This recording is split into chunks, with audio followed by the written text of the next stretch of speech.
آج یہ جتنے لوگ یہ بولا جا یہ کہا جا رہا بھائی اس کا سیدھے سیدھے راست ذمہ دار 2011 نرمل اور عادل آباد کی تقریر ہے۔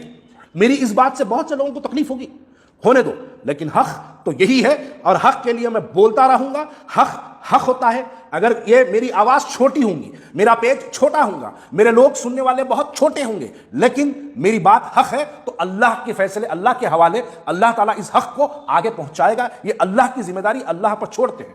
کیا کبھی ہندوستان کے اندر ہم 2011 سے پہلے کیا ہم نے حضور اکرم صلی اللہ علیہ وسلم کی شان میں گستاخی سنی؟ کیوں؟ اللہ نے کہہ دیا کہ مت بولو۔ اس کے بعد اگر میرا ایک مسلم لیڈر بولتا ہے اور میں اس پہ واہ واہ کرتا ہوں تو غلطی کس کی ہے میرے بھائی؟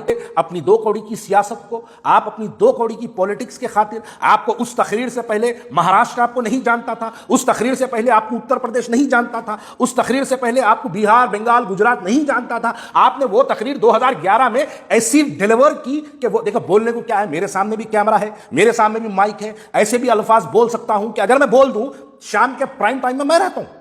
آپ اتنے جہاں مرد، آپ اتنے بڑے مرد مجاہد کہ آپ کورٹ میں 313 کا جب سٹیٹمنٹ ہوا آپ کا 313 میں بولے نو مائی لارڈشپ، میں ایسی کوئی تقریر نہیں کرا، بولے آپ میمورنڈم دیے اے سی پی کو ایسا مسکراتے ہوئے میمورنڈم دیا جیسا کوئی شادی کا رخصہ دے رہے۔ ارے حضور اکرم صلی اللہ علیہ وسلم کی شان میں گستاخی ہوئی میرے صاحب، آپ کے چہرے پہ اتنی مسکراہٹ ہے، شادی کا رخہ ہے آپ کے گھر کا، وہ پیس کمیٹی کے ممبر بن کے بیٹھے، جا کے وہ گنیش کے دن جلوس ہٹا کے اس دن ڈال لو، اس دن کا جلوس لے آ کے اس دن ڈال لو، عوام کو تربیت دیے۔ کہاں ہے میرے بھائی صاحب؟ کیوں نہیں نکلتے آپ؟ کیوں جلوس لے کے آپ نکلو، آپ نکل کے جاؤ، ڈی سی پی کے جاؤ، سی پی کے جاؤ، ڈی جی پی کے جاؤ، شہر حیدرآباد کو جیسے میلاد کی ترغیب دیے تھے جلوس کی، ویسا نکلو، جاؤ پولیس اسٹیشنوں میں احتجاج درج کراؤ۔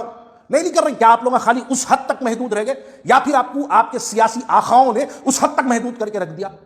ارے آپ کے سیاسی آخاؤں کو چھوڑو، یہ دونوں جہاں کے عالم کے آخا کا معاملہ ہے۔ حضرات آئے دن ہم کو یہ مناظر دیکھنے پڑتا ہے کہ حضور اکرم صلی اللہ علیہ وسلم کی شان میں گستاخی ایک ایسی گفتگو ہے جس پہ بات کرنے کے لیے جو ہے دل شرماتا ہے، کیونکہ سرکار دو عالم صلی اللہ علیہ وسلم کی شان میں گستاخی تو کوئی کر نہیں سکتا، شان میں گستاخی کرنے کی کوششیں کی جاتی ہیں۔ میں 2 دن سے واٹس ایپ کھولتا ہوں تو کئی لوگ مجھے جو ہے اس گستاخ رسول کی جو ہے ویڈیو بھیجاتے ہیں مجھے، تو میں اب تک کہیں وہ ویڈیو ڈاؤن لوڈ کیا نہیں، کیونکہ مجھے وہ سننا بھی دل نہیں چاہتا۔ لوگ حیرت کریں گے یہ بات کو جان کے، حیدرآباد کا ملعون گوشہ محل کا ایم ایل اے، میں یہ نہیں جانتا آج تک کہ حضور اکرم صلی اللہ علیہ وسلم کی شان میں کیا گستاخی کیا۔ مجھے ہزاروں کی تعداد میں مجھے ویڈیو جب ویڈیو آتی میوٹ کر دیتا ہوں، اسکرول کر دیتا ہوں، میں نہیں سننا چاہتا کیونکہ دل گوارا نہیں کرتا۔ وہ ایک ایسی مقدس یعنی حضور کی شخصیت کے بارے میں کیا کہا جائے، حضور کے بارے میں کیا کہا جائے، اس کے لیے کچھ نہیں ہے۔ ہاں یہ بات سچ ہے کہ کچھ لوگ حضور اکرم صلی اللہ علیہ وسلم کی شان میں گستاخی کی کوششیں کرتے ہیں، اللہ ان کے چہروں کو خنجیر بنا دے، اللہ ان کو نیست و نابود کر دے۔ شہر حیدرآباد کی عوام قابل مبارکباد ہے کہ جب ایسی کوئی ملعون یہ ہمارے پاس کوئی ایسی حرکت کرتا ہے تو اس کو شہر حیدرآباد صرف کوئی سیاسی جماعت نہیں، شہر حیدرآباد کے نوجوان سڑکوں پہ نکلتے ہیں اور بھرپور احتجاج کرتے ہیں۔ یہ ایک بات قابل تعریف ہے کیونکہ وہ ہمارا ایمانی جذبہ ہے، ہمارا دل ہے، ہماری سرکار دو عالم صلی اللہ علیہ وسلم سے ہماری محبت ہے جس پہ احتجاج کرتے ہیں۔ نوجوان سڑکوں پہ نکلتے ہیں تو ہمارے شہر حیدرآباد کی مائیں اور بہنیں جو ہے جانی ماس پہ گڑ گڑا کے روتی ہے، مائیں ہیں جو اللہ سے دعا کرتی ہے کہ اللہ ہم کو معاف کر دے کہ ہم کو یہ دن بھی دیکھنا پڑا ہے۔ نوجوان ایسی کئی بہنوں کو میں جانتا ہوں جو سرکار کی شان میں گستاخی کی ویڈیو اس کے موبائل میں آ گئی تو انہیں وہ ویڈیو سن کے چلا کے رو رہی تھی۔ میں ایسی کئی بہنوں کو بھی جانتا ہوں، کیونکہ وہ ایک ایسی بات ہے بھائی، نوجوان جذبات میں ہیں، وہ تو سڑکوں پہ آتے ہیں، کرتے ہیں احتجاج، اور حضور کے شان کے سامنے احتجاج کوئی معنی نہیں رکھتا۔ کیا کر سکتے ہیں؟ ہماری جان ان پہ سے قربان، ہمارا مال ان پہ سے قربان، ہمارے ماں باپ، ہماری اولاد، سب کچھ ان پہ سے قربان، اس کا کوئی مقابلہ نہیں ہے۔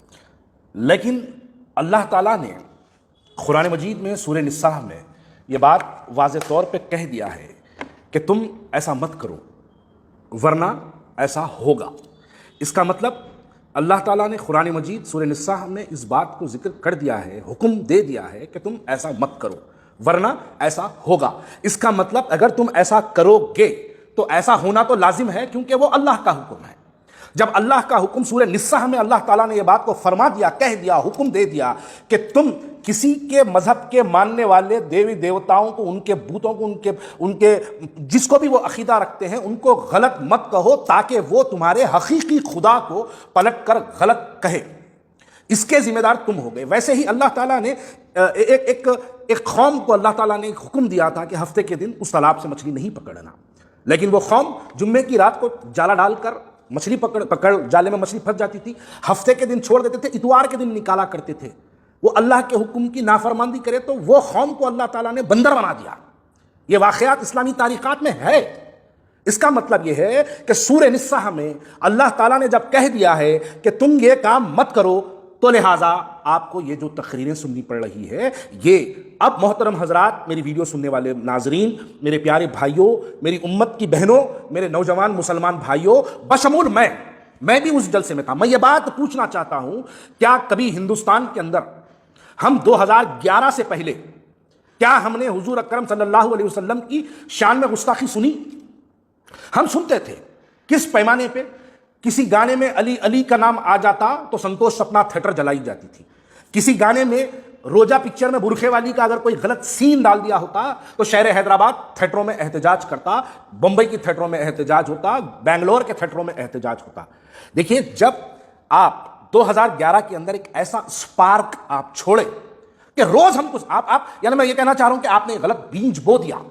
جب آپ نے اس غلط بیج کو بو دیا تو آپ کی ہماری آنے والی نسلیں، آپ تو بولے اپنی دو کوڑی کی سیاست کو، آپ اپنی دو کوڑی کی پولیٹکس کے خاطر، آپ کو اس تقریر سے پہلے مہاراشٹر آپ کو نہیں جانتا تھا، اس تقریر سے پہلے آپ کو اتر پردیش نہیں جانتا تھا، اس تقریر سے پہلے آپ کو بہار، بنگال، گجرات نہیں جانتا تھا۔ آپ نے وہ تقریر 2011 میں ایسی ڈیلیور کی کہ وہ دیکھو بولنے کو کیا ہے، میرے سامنے بھی کیمرہ ہے، میرے سامنے بھی مائک ہے، ایسے بھی الفاظ بول سکتا ہوں کہ اگر میں بول دوں، شان کے پرائم ٹائم میں رہتا ہوں، بولنے کے لیے کوئی بڑی بات نہیں ہے، کچھ بھی کہہ سکتے، لیکن کہنا ذاتی شہرت کے لیے ہو جائے گا۔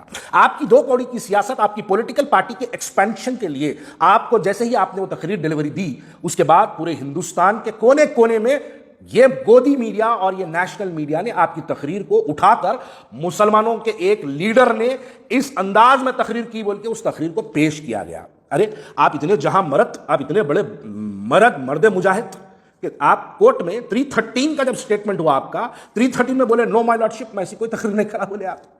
جب وہ 2011 کی جب وہ تقریر ہوئی عادل آباد کے اس سٹیج میں میں بھی تھا، میں بھی جب ان کی وہ تقریر سنا تھوڑی دیر کے لیے جوان تھا، ینگ تھا، میں بھی بولا واہ شیر ہمارا بولا، مرد مجاہد ہمارا بولا، میں بھی بولا، آج اعتراف کر رہا ہوں اس بات کو، میرے دل میں بھی اس تقریر کے بعد ارے کیا بولے بھائی بولے۔ اس کے تھوڑے دن بعد جب پولیٹیکل میچورٹی ہم میں آئی اور دینی معلومات میں جب ہم تھوڑا سا تعلیم دین کی طرف ہم راغب ہوئے، جب ہم اسلام کو پڑھنے لگے، جب میں سورہ نساء کی اس آیات کا ترجمہ پڑھنے لگا تو مجھے پتا چلا کہ وہ تقریر غلط تھی۔ کیوں؟ اللہ نے کہہ دیا کہ مت بولو۔ اس کے بعد اگر میرا ایک مسلم لیڈر بولتا ہے اور میں اس پہ واہ واہ کرتا ہوں تو غلطی کس کی ہے میرے بھائی؟ ہم دونوں کی ہے۔